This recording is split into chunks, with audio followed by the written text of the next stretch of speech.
All right. Well, happy Wednesday. We don't actually have too much more to do today, which is fun. So we're finishing up functions. We're going to talk a little bit about a special kind of function because it's in the learning outcomes, but we don't do the chapter, and I'm really confused, but it's okay. So there's one of the tenure track profs is the course coordinator, so I just copied off him. I meant to ask him about it, and I forgot. So we'll talk about recursive stuff today. It's a lot of fun. Um, Next semester, when you continue on in 200, you generally do like a whole project on it, which is really fun. Do some cool stuff. So we'll just kind of scratch the surface on some recursive procedures and what that all means here in a little bit. But we'll finish up functions. I want to talk about the lab. Did anyone get it done for Decrypt? Yeah, Yeah, we finally did. I mean, I submitted it. Okay. Did it work? Yeah, Sweet. Awesome.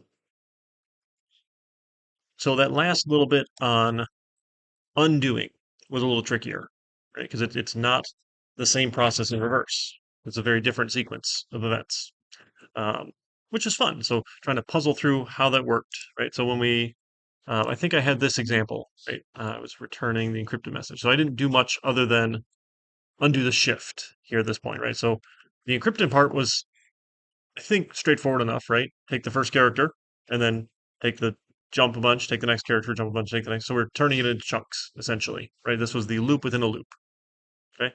And then we just shifted, right? Because characters are just numbers behind the scenes. We just added some numbers, changed the character, and then we decrypted. So Happy Monday is a little bit tricky to see, but if we do like A, B, C, D, E, F, G, H, I, J, K, something like that, and we encrypt it, print it out, and decrypt it and print it out, we get this. So it's scrambled and shifted. I mean, the scrambling will be a little, we can figure that out. And then all the letters are shifted. So when we undid it, we get just the shift back, right? With it being in its chunked form. We went through the chunks. So the last piece is how do we unchunk this? Because I have the A and I have a B. Let me make that a little bigger here. Right? I got the A, then I have the B, then I have the C. So this is 1, 2, 3, 4, 5, 6, 7, 8, 9, 10. This is 11 characters long.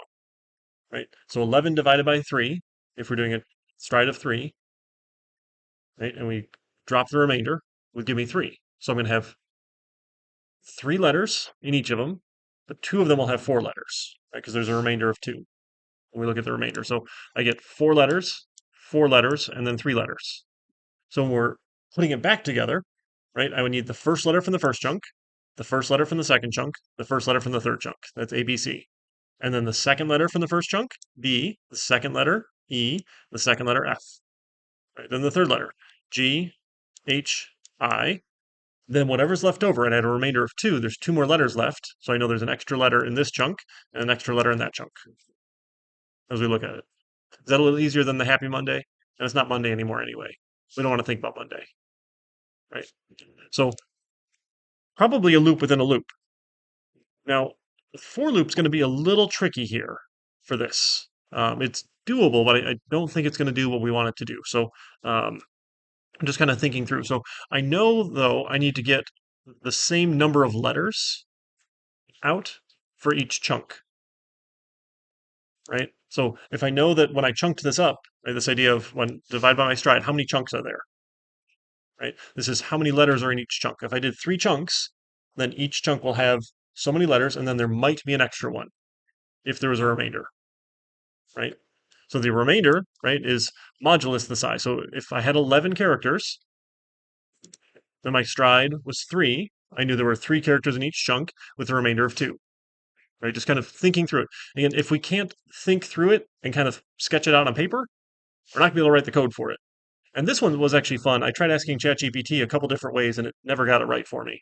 I probably just didn't ask the right way. But like, given the prompt I gave you, it wouldn't solve it. It gave you some code. It's like, here you go, and the code didn't work. So if you tried that, you probably saw that it's not perfect, right? Did anyone try it? You guys didn't even try using the chatbot? Okay, interesting. I thought more people would try, like if you got stuck, but that's okay. So I know there's going to be that many letters I need to get out of each one, and then I'll figure out the remainder when I'm done.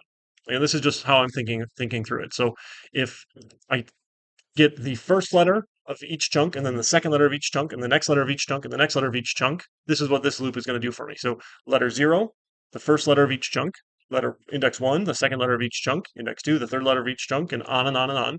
And we'll tackle the remainder next. So from here then, how many letters do I need to get? Right? Well, that's based on my stride. The stride is the number of chunks I have. My chunk length is how many letters are in each chunk. Also with that remainder, we'll figure out the remainder piece here, right? So if I want to go through and get one letter from each chunk here, a for loop might work, but it's going to be a little tricky because there's some additional things we have to look at. So I had it in there first, but I think a while loop might be easier. So I was going to try a while loop. So I'm going to start with, right, a while loop is kind of like a for loop, right? But we need, what are we going to loop off of? So I'm going to have an int for my starting index. It's going to start at the letter in the chunk index. So if I'm looking at the first letter when index is 0, I'll start at 0. If I'm looking at the second letter when index is 1, I'll start at 1. Right? And the idea is I'm going to add as many numbers as I have to go to get to the next chunk, and get to the next chunk, and get to the next chunk, and on and on and on as we go. So I can do this while my starting index is less than my encrypted message dot size. We can keep on going. So maybe starting, maybe we'll call this current index. How about current index? That might be a better name for it. We'll do current index. Okay, so we'll start here. So the first letter I'm going to take is this letter, because this will be the first chunk, right? And then the next time this loop runs, it'll be the second letter. I'll take that one. The next time it runs will be the third letter, and so on. So I'm going to take my message, right? And then I can append to it the encrypted message at the current index. Okay, now current index needs to move. This is where it gets a little weird. So current index, I know that the chunk length is the smallest chunk size. So I'm going to take at least the chunk length here when I add to it. Oops, nope, undo. That's not the control key. No, I didn't copy. Okay, that was my problem. Chunk length here. There we go, plus the chunk length. So that gets me, if they're all the exact same size, I'm perfect. Right? If I had 12 characters in my original message and I did a stride of 3, I know they each have 4. In this example, we had 11 characters. So the smallest had 3, and then 2 of them had 4. So that's fine. So I've added the smallest length. Now we need to see, do I need to add an extra one because there's a remainder? And it's a little funny here. So I don't know which chunk I'm even looking at yet. So I need a way to count which particular chunk I've been looking at. So I'm going to add another thing here. This is the chunk number, right? Starts at 0. And this can increment separately. So every time I take a letter, I'm going to add and say, okay, I've gone to the next chunk. I've gone to the next chunk. I've gone to the next chunk. So I can say, hey, if my chunk number, come on, keyboard, work, chunk number is less than the remainder, then I can take my current index and add another one to it. Then when that's all done, I'm going to take my chunk number, add one to it. So at the first chunk, right, we kind of pencil this one out, right? We had A, B, C, D, E, F, G, H, I, J, K. We knew that the chunk length was 3 with a remainder of 2. So I'm going to start at index 0, right? And 0 is less than the size, so I'll take the first letter. Then I'm going to add 3. I'm currently at chunk 0. Is 0 less than the remainder? The remainder is 2. Because I know I can't just take 3 letters, so I know there's going to be 4 in that first one because there was a remainder of 2. So let's add one more character to my current index, and then I go to the next chunk number. So my while loop runs again. Is current index, well, it was added 3 and then 4, right? So now current index is 4. Is that less than size? Yes. So we can actually watch this in debug mode. Debug mode is your friend, right? So put a breakpoint in and run it here, and we can watch it pause. We'll see as we get these letters back out here. So I'm still not returning the message. I should actually return message, but we'll see if it gets me what I want here. So this one doesn't zoom well, I'm sorry. There's no zoom option here. I don't know why. Hopefully one of these days they'll fix that. But we can see my chunk length was 3, my remainder was 2, my stride was 3, right? currently chunk number 0. My current index is 0. So I'm about to grab the first letter, right? So 0, as you hover over the variables, you can kind of see their value there. They're a little small, sorry. But 0 is less than the size. So I'm going to step. So now we're going to take to the original message, right? We're going to add the letter at index 0. So now my message is A. Great. Now we're going to add the chunk length. And now we're going to see, is the chunk number less than the remainder? Is 0 less than 2? Yes, it is. So let's add one more, right? Because I can't just take the length. I know this chunk has more because there is a remainder. So let's take one more. Chunk number goes up. I'm in the next chunk. Right, so now we're going to check again. Is my current index, which is 4, less than the size? Yes, it is. Okay, let's go. So now let's take the letter at index 4 and add that in. So now I have the B, right? My current index goes up by the chunk length. So my current index is 7. Now we're going to check, hey, is the chunk number less than the remainder? Do I need to do another extra character, right? How many remainder do I have? Okay, so current index is going to go up one more. Chunk number goes up by 1. Now my current index is 8. Is 8 less than the size? Yes, it is. Current index goes up by the chunk length after we take the C. Now, is the chunk number 2 less than 2? No, it's not. So I don't add an extra one. Chunk number goes up by 1. Now the while loop says, hey, is 11 less than the size? No, it's not. That's false. The while loop stops. Now I go back to my for loop, right? So I got the first letter of each chunk. Now we go back to the for loop. Okay, so I got the letter in the chunk 0, the first one. Now we're going to increment this to 1. Is 1 less than the number of chunks? Yes? Or chunk length, right? Sure.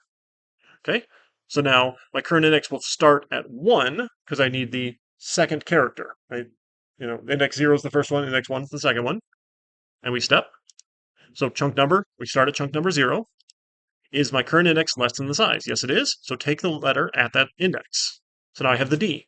That's the first letter, or the second letter in the first chunk. And everything being 0 based is a little funny when you say these things out loud, but they'll make sense later, I promise. Add the chunk length and check, hey, do we need to add an extra character? Right? Because we had that remainder. Yes, we did. So add the extra character. Now my current index is 5. Take the fifth index. There's the E. Okay. Chunk number, add the index. We're less. Take the next one. We got the F. Keep on going. This while loop's done. Now we go back. Okay, so now we need to get letter number 2, index 2, right? The third letter of each chunk. Okay. So sure, got that. And we get the H. We get the next one. We get the I. The while loop is done. My for loop is done. So I missed the last two though, right? We're not done, but I was able to get the first couple out of each chunk correctly, right? It seemed to work okay. So I'm going to stop. I'm going to stop debugging. So now we need to get, how do we get the last remainder letters out, right? Okay, we're close. So I know it's going to be the chunk length plus 1, right? For the first, as many of remainder as I have, right? It's always going to be the chunk length plus 1. Because if chunk length was 3, I know there was actually a fourth character because I had the remainder, right? If there was a remainder, and there might not be a remainder. If I had exactly 9 or 12, like an even divisible of whatever my stride was, there was not going to be a remainder. That's okay. Right. So let's just test it out here. Let me take out those 2 letters here. Let's return the message. So if we do something that's divisible by 3, which is 9 letters, we should just get back the original. Right. I'm just going to do, let me take out the breakpoint here and continue. And we should see we get back the original, right? So that worked if it's evenly divisible. Okay, so that's a good one to check too. And let's put those letters back in. Right, let me undo. Nope. There we go. Okay, return the message. So getting the last couple letters. So if there's a remainder, right, I need to get a couple letters. So I can do a loop. Right, so for int index is 0, index is less than the remainder, index plus plus. Right, so as many as there are remainders I need to get, or maybe this is letters remaining. How about letters remaining? How about that? That might be a better name for it here, because there's nothing at 0 for me. Right, the first letter is going to be at the chunk length plus 1. So I'm going to take my message. Actually, let's take my, maybe, should this be a while loop? Could be a for loop, I guess. Oh, we can do it differently. So how about an int for index is going to be my chunk length plus one. And if there's letters remaining, then we can go look for them here. So we'll take our message and we'll add to it the encrypted message at the index. And then let's add to that index. So my index, then I want to add my chunk length plus one because I'm only looking for the remainders, right? So I know it's always going to be the extra one if there's a remainder. So if the remainder was two, I'll get two letters starting at the chunk length plus one, the next one at chunk length plus one. If there's no remainder, this loop doesn't run, right? Zero is not less than zero, the loop never runs at all. And that's okay, right? These are pre-test loops. It, we're testing, it might run, it might not run. So let's give that a try. We threw in the J and the K. Let's just continue through and see if we get it back out. Oh, we did not. We got the B and the C. Okay, it's not what I was expecting. That's okay. I guess we should run in the debug mode then. Encrypted message at the index length plus one. That didn't do it. Okay, let's see. Let's put a breakpoint to it.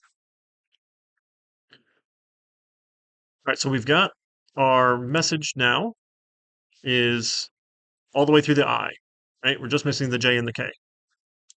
So now we're going to say the index is 4. It should be 0, 1, 2, 3, 4. It should be the... Oh, I counted wrong.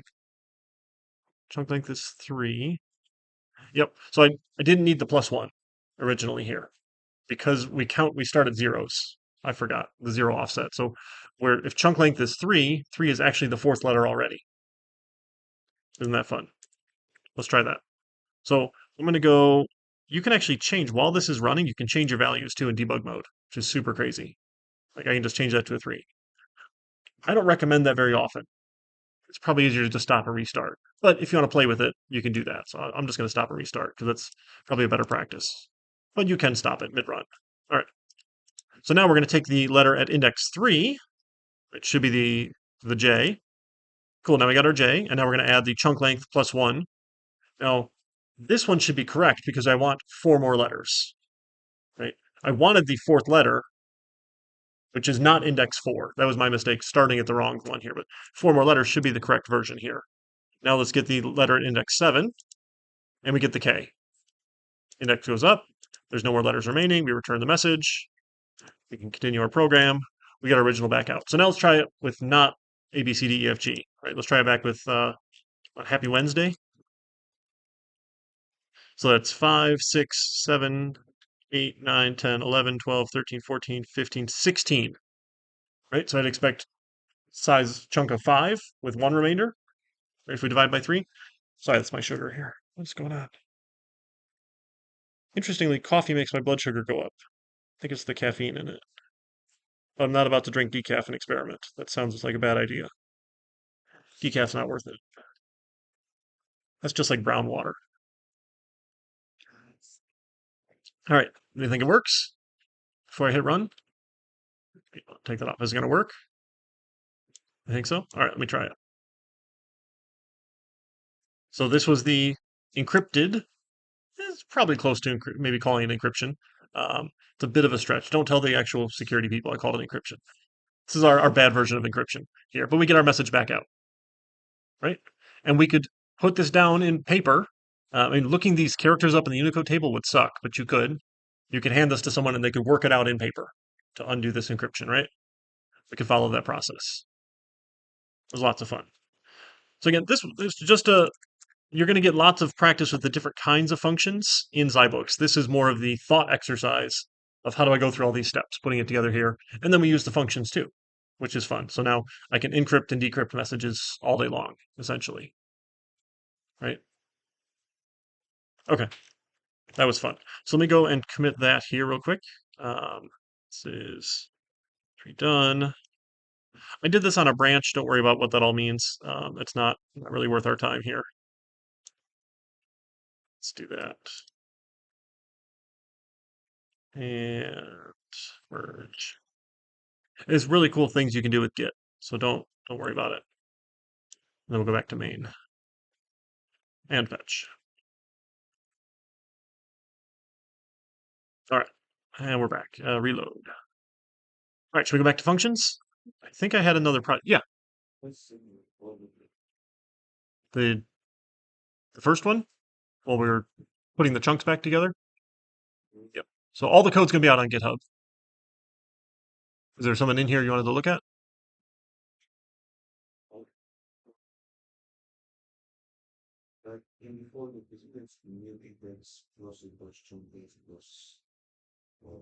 So I'm just going up by one with this loop because I want the first letter at index 0, the second letter at index 1, the next letter at index 2, and on and on and on. Because that's where I'm going to start each of these sliding along to rebuild the chunks or undo the chunks, right? So this while loop you could turn into a for loop, right?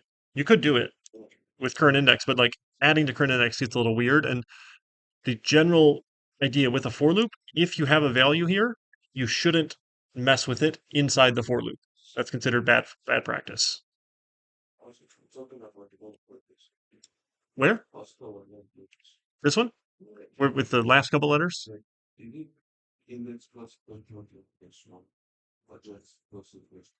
So we're starting at the chunk length because that actually is the extra character added in already because we're index based. So if it's chunk length of 3, that is the fourth character. But then I need to add length plus 1 to go the right number of characters to find the next remaining letters as we go. So we start at this one because it's already offset by 1, and then the length needs to keep changing here.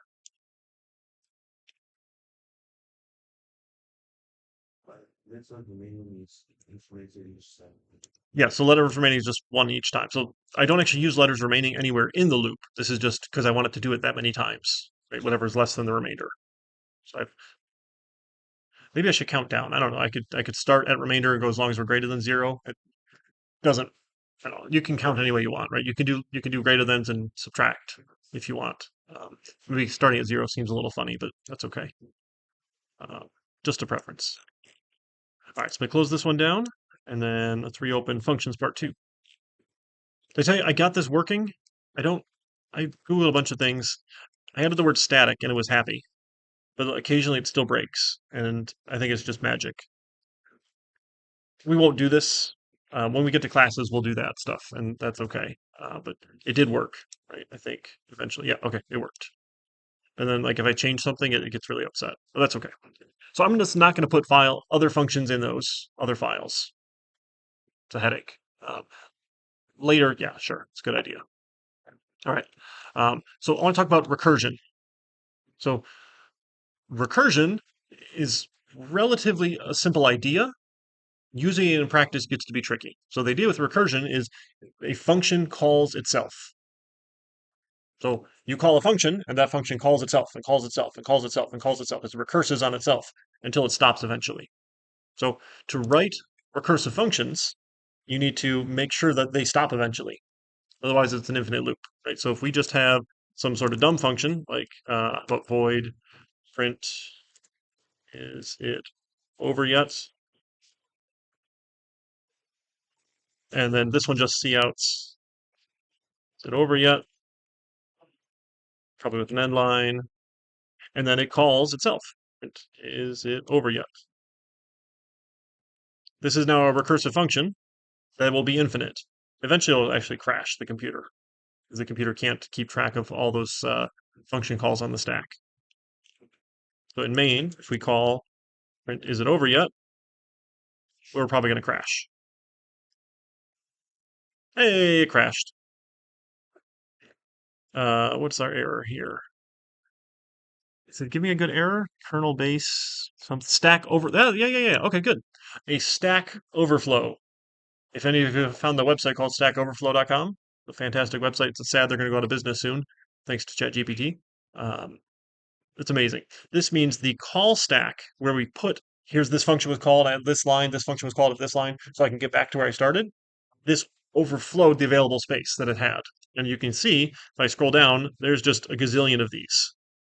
So the computer doesn't have enough space to track this in the stack. I've got a lot of memory in this laptop. but eventually it runs out. So if this thing just calls itself, calls itself, calls itself, we run out of space to store these things. So that's the Stack Overflow. It's a classic error. That's why there's a website named it. There's your history lesson for the day. So eventually it's bad. And this is the O stream that we've included. Right, when we did that output stream, when we did C out, this is the code that actually runs behind the scenes, in case you were curious. This looks like good code, right? I don't know what all this garbage is. I don't pretend to know the C++ libraries. Really smart people write them, which is great. All right, so this is bad, right? Because that's an infinite loop. Infinite recursion.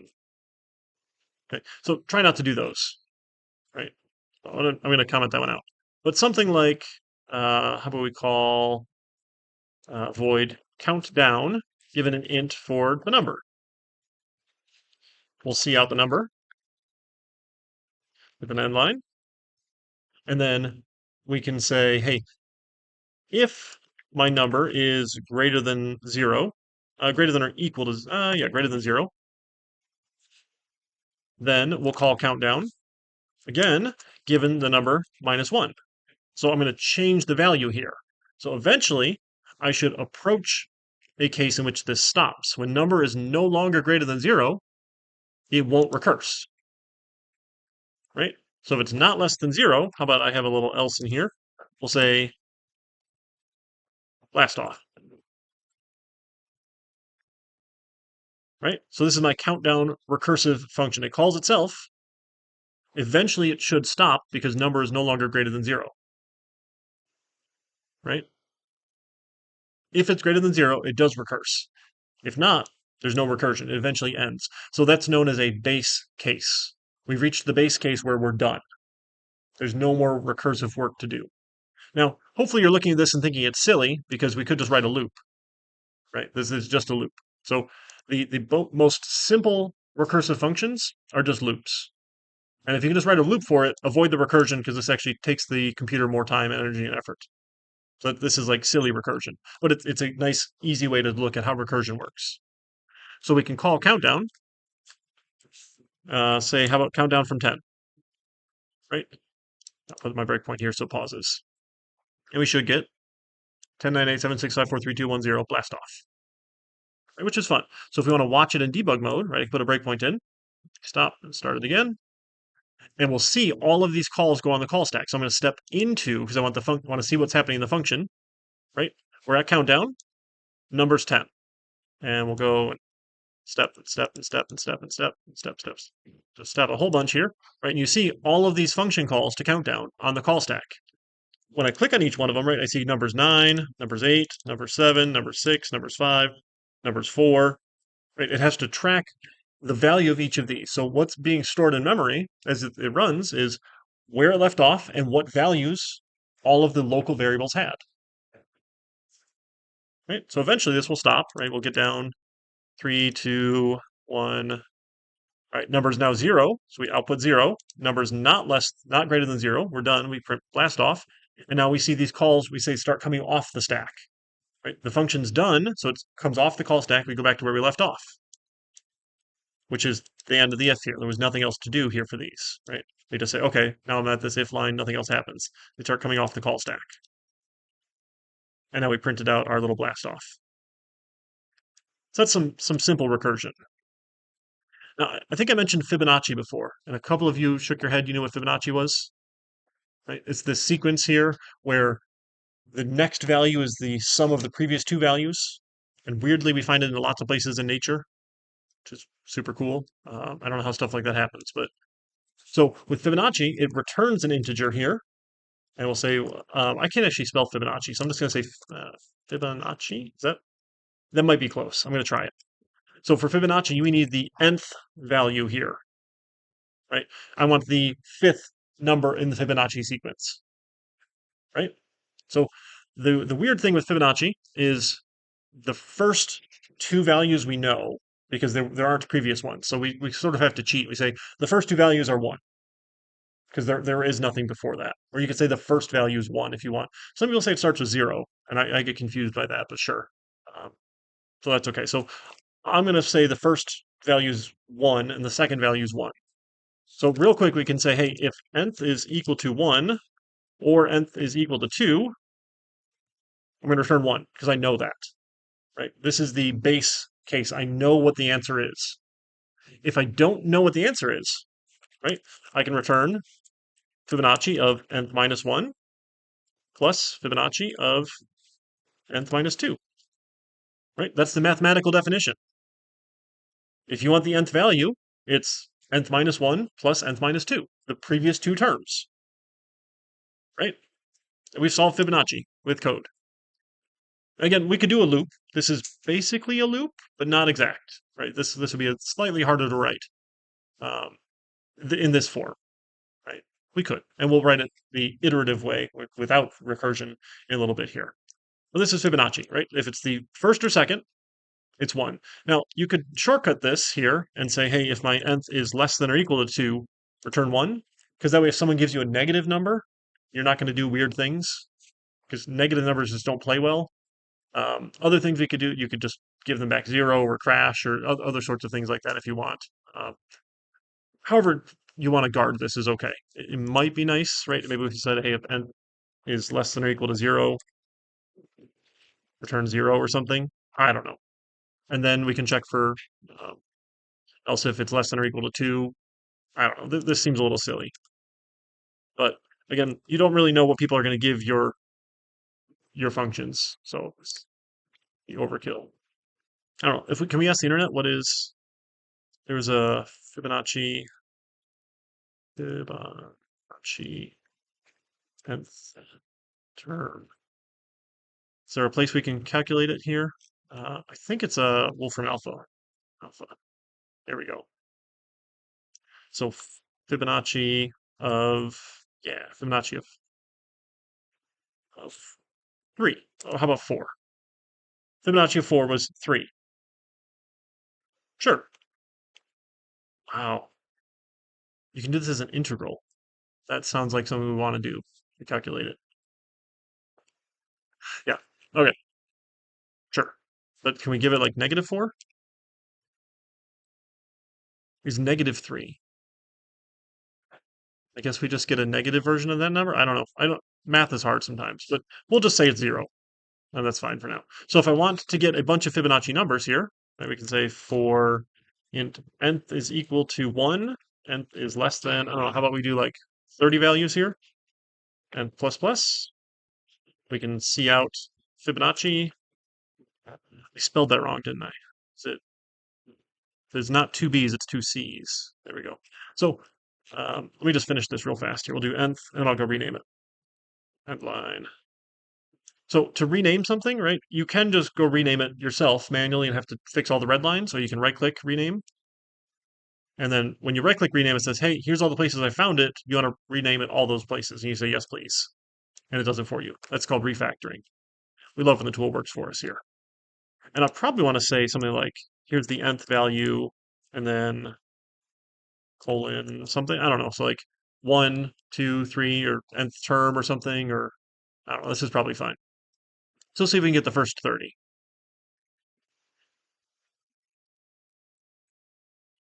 All right. 1, 1, 2, 3, 5, 8, 13, 21, 34, 55, on and on. That looks probably pretty reasonable. Right? We said the fourth term was 3. Is that what we got? Fib of 4 was 3. Okay, so we seem to be checking out here, right, with our results. How about fib of 29? Right, let's see if we get the same number here. 514,229? 514,229? Okay, so it seems to be working. The formula checks out. So let's see if we can get a little higher here. So let's go back here and let's do a couple more fib numbers here. Let's do, how about 50 of them? See if we can get 50. Oh, it's going kind of slow. 42, 43, 44. Okay, there we go. We're getting them. My poor computer's doing a lot of work. So, you remember in our formula when we wrote it, we said if it's nth of 1 or 2, or less than or equal to 2, it's a 1. Other than that, do nth minus 1 plus nth minus 2. The only thing it ever does is add up 1. So we're adding 1.8 billion times here. Function calls. You have to call this. So fib of 46 says, okay, well, that's fib of 45 plus fib of 44. Fib of 45 says, okay, well, that's fib of 44 plus fib of 43. Fib of 44 says, okay, well, that's fib of 43 plus fib of 42. So each one of those spawns the n number of function calls down below it and down below it and down below it times 2, right? Because it's doing it twice. Oh, okay, we overflowed our integer max. So 46 is about as high as we can get before C++ freaks out on us. Right? We can only get so large of an integer. We probably could have used is it big ints or long ints or I forget what they call them. I was long, yeah, long sounds right. Long, right? Sure, we could do that. All right, so I'm gonna pause that. We'll just kill it here. So this is terrible recursion, right? This is bad fib. Really, really slow. Add one, a bunch of ones. Now the good thing is we didn't overflow the stack. We didn't get the stack overflow error because it's going to do them in order. So fib of 46, the first thing it does is fib of 45. The first thing 45 does is 44, 43, 42, 41, and it has to remember where it left off. So it's going to do, so for fib of 46, it's going to do 46 function calls all the way down, or 45, right, all the way down to 2, and then it'll come back. The next thing it had to do, right, after that was, okay, what was the plus? Right, so it kind of branches off. It does this like exponential growth. Might be like factorial growth, something ridiculous here, because it's going to spawn a bunch of these and that spawn a bunch of those and spawn a bunch of those and spawn a bunch of those. So it's pretty terrible. Now, there's a better way to write Fibonacci here. An int for Fibonacci. We'll call this iterative here. Uh, int nth. Again, this first check is probably fine, right? Because we know what the answer is, right? It's probably okay right away. But then we can say, how about an int for current n is equal to, so we know if it's not 1 or 2, right? We know it's got to be 3. And then we'll have an int for current is 2. So the third Fibonacci number is 2, right? 1 plus 1. And then the previous Fibonacci number was 1, right? Because you have to know what the previous two values were. So I can say while my current nth does not equal the nth I want, let's keep on adding, right? So my next is going to be current plus previous, right? And then my int current, I'm sorry, my int previous will equal the current. And then my int current will equal the next. And then my current nth goes up by 1. Right? I can add up. So if you want the fourth value, right? Okay, well, I'm at the third. So add 2 plus 1, right? Now I get 3. Previous goes to current. So previous is 2. Current goes to the next one. And add current. Am I at 4? Yeah, I'm at 4. So eventually I can return the current. Right? Whatever the current value is, I'll get. So this one should be a lot faster here. Fibonacci iterative. Here, let's do this one. Then this one will just run because C++ can do math really. Oops. Uh-oh. 2. We did something wrong here. What do they copy paste wrong? Current. Oh, well, it does not equal. No, that should be fine, right? How do we get stuck there? Nth, current nth, turn current. Oh, I don't need to tell C++ this is new variables here, or I've shadowed them inside this scope. I got excited, right? It knows they exist out here in this scope. I made new variables in the inner scope and was working on those. So next can just be there, right? But previous and current, I want to use the outer scope version of those. I don't want to shadow them. There we go. And now we get, okay, yeah, up to 46 is as high as we could get, right, before it just breaks. So we'll stop at 46. 46. 47, right? Ought to stop there then. Yeah. Right. And now it works just like that because we can add up much more quickly than we can add a bunch of ones, right? It goes pretty quick. Now, if you really like recursion, you can do it recursively. You can. That's fine. Um, so how about this is int Fibonacci better recursion int nth. Now, there's a trick here to this. The trick here is we're going to use parameters to hold values. So I can have more parameters in here, like int current nth, an int for previous, and an int for current. Now, I don't want the person using my function to have to use all of these, though, right? So oftentimes what we do is we make little helper functions. So I might call this one Fibonacci with an underscore, just a convention saying that, hey, this is essentially a function no one else should be using. And then I'll write my own here just for nth. And, all right, and this one has to actually go above, right? So I can use it above. So for nth, right, easy enough here for these, right? So the same initial checks. If it's not one of those, then I'm going to return my Fibonacci better recursion, given nth is the same. Current nth, right, is 3. My previous is 1, and my current is 2. Just like we did with our loop, right? So we're just doing this loop essentially as a function. Now this is not efficient, right? But you can, if you like recursion, it works slightly better than the bad, or it works better than the bad version, slightly worse than just the loop. But some people like doing stuff in recursion because it's fun. So this one then basically does our loop, right? If we reached our nth, we're good. If not, so we can say, hey, if nth is equal to the current nth, we're going to return the current. If we didn't return the current, we're going to return my Fibonacci. We're going to recurse here. Nth is the same. Current nth goes up by 1 plus 1. My previous is now the current, and the current value is now my current plus the previous. Right? Just go to the next one. So replace previous with current, replace current with the next value, right? And nth goes up by 1. So this one should work here just about as fast. So Fibonacci better recursion, pretty much just as fast. There we go. Yep, worked just as fast. Now, we had to store more values in memory, right? Because each one of these calls then has to store each of these values for the parameters, right? We had to store nth, current, nth, previous, and next. So we're storing more values in memory because they have to be stored on the call on this call stack.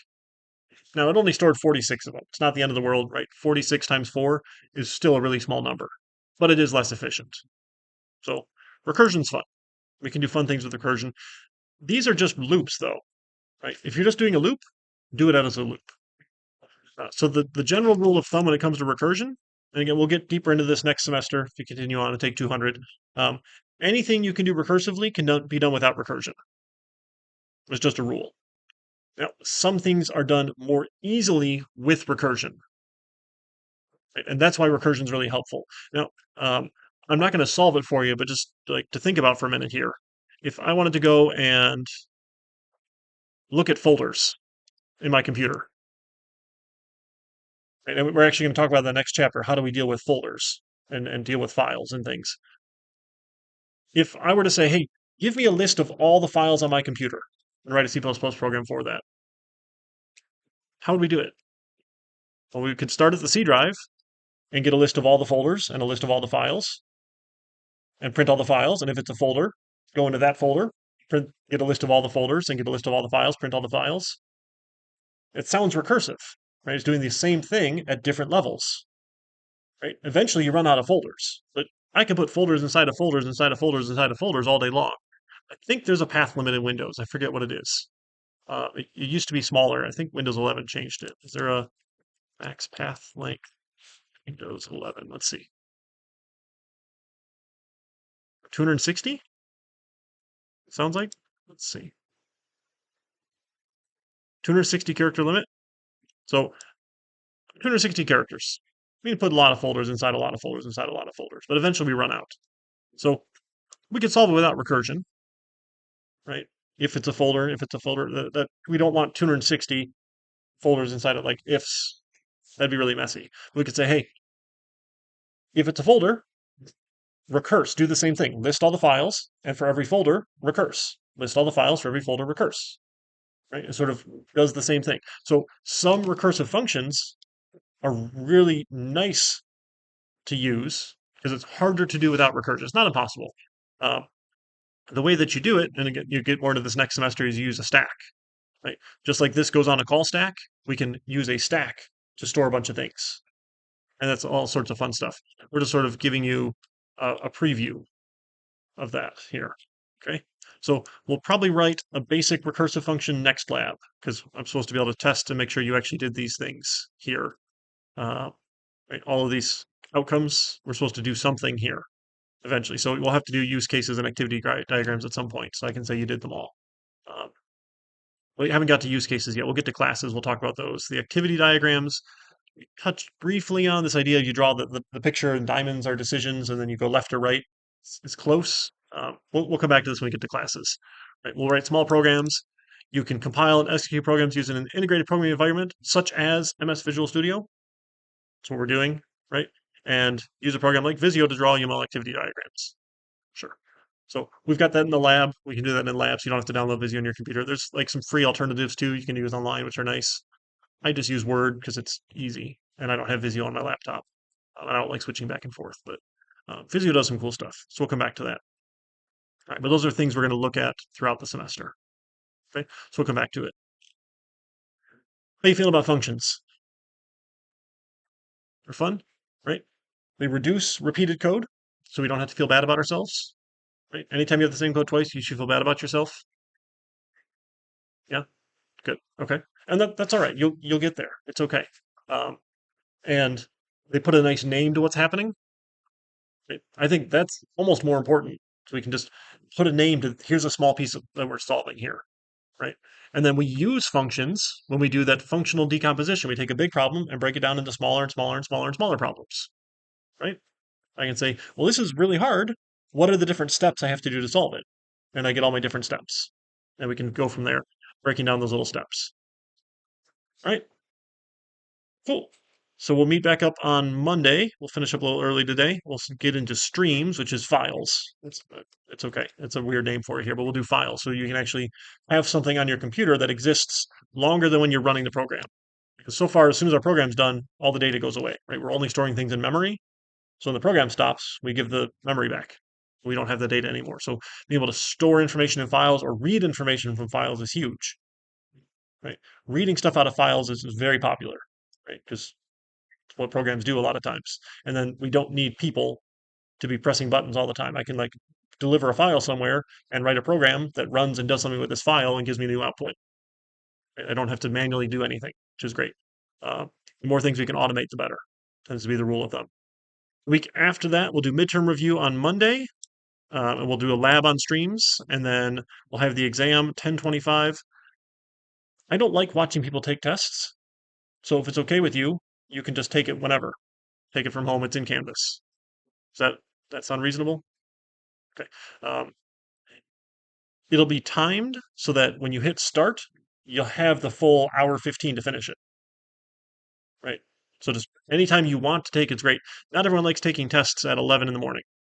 Not everyone's a morning person, so that's fine. So I'll open it up on 10:25, and as long as you get it in before 10:30, I'm cool. So you pick your day and time that works for you before that. Is that a question? No, no. So there's just the hour 15 set aside for you to take the exam. So I'll give you the last time I wrote a midterm exam. I'll give you that so you can see what it looks like. Because not that you folks would do it, but some people post stuff on CourseHero.com, so I can't reuse the same test. So I have to rewrite the questions, which is fine. It's no biggie. Um, so it'll be like half real short answer, true, false, multiple. I hate multiple choice. Probably won't be any multiple choice. Just some quick questions. Half of those, and then probably like three. Write a small bit of code that does this. So we'll probably have it one question on streams, one question on functions, one question on loops. Is the plan here. So like write a loop that does this. Write a function that does this. Write something that works with the file to do this. So the idea is those take you maybe I would plan for about 10 minutes each. Again, not big. And then if you need more time, right? If it takes you twice as long, if it takes you 20 minutes each, that's an hour. And then you've got like 15 true false questions that you can answer, pretty quick here. So it is you should be able to sit and take it without too much trouble. So that, and again, we'll review it on Monday what that'll look like as well. So the next lab we'll do on functions. We'll do some recursive functions and try a couple more things. Um, they seem like they were. It's big. That's okay. So the lab on 1023 will be on streams, and we should be in pretty good shape. And we can get into arrays and vectors after the midterm, uh, looking at November. Okay. Great. Other thoughts, questions, concerns? We doing okay so far? I got to get stuff graded for you. I'm sorry, behind on that. That'll happen later tonight, Thursday, Friday. I should be able to get caught up. Okay. Awesome. You folks take care. I'll see you around.